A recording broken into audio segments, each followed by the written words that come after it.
communication have been reopened. We're going to do everything we can to avoid a catastrophic government shutdown. But debt limit is off limits, sir. It's premature to have that conversation at this moment in time. We haven't even hit the debt ceiling. Do you anticipate the bills are going to be split up, sir? I have no idea. The power of CBS News correspondents there in the halls of Congress. That was House Minority Leader Hakeem Jeffries talking about the looming government shutdown if lawmakers cannot strike a deal with a funding bill. So he and his peers, they know this very clearly. No deal by midnight and the U.S. government shuts down. Did you just look at your watch? I did. So that puts all eyes on House Speaker Mike Johnson trying to fast-track a measure that would please voting members of Congress and also President-elect Donald Trump.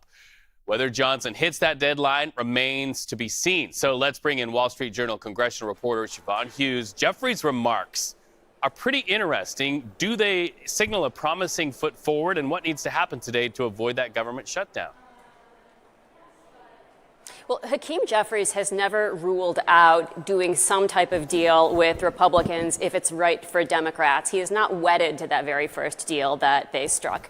But that said, there are going to be some clear things he's not going to go for. For example, he's pretty much drawn a line in the sand in terms of doing a debt ceiling deal as part of this spending package. And so whether or not Democrats provide support is very much an open question.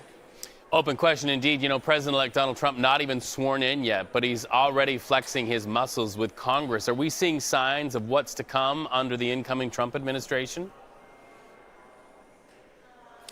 Well, if past is prologue, it's certainly setting the table for a very, very bumpy start to the new year.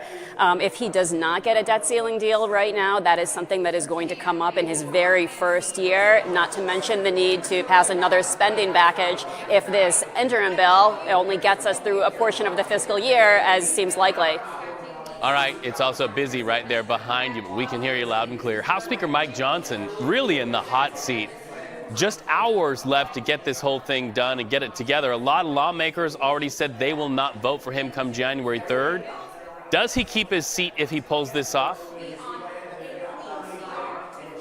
Even if Mike Johnson pulls this off, it's not guaranteed that he is going to keep his seat. Don't forget, it was then House Speaker Kevin McCarthy who avoided a government shutdown and lost his job in spite of, or maybe even because of that. Now, that said, the one thing that Mike Johnson does have going for him is that there is no really good heir apparent. There is not somebody waiting in the wings to take that slot.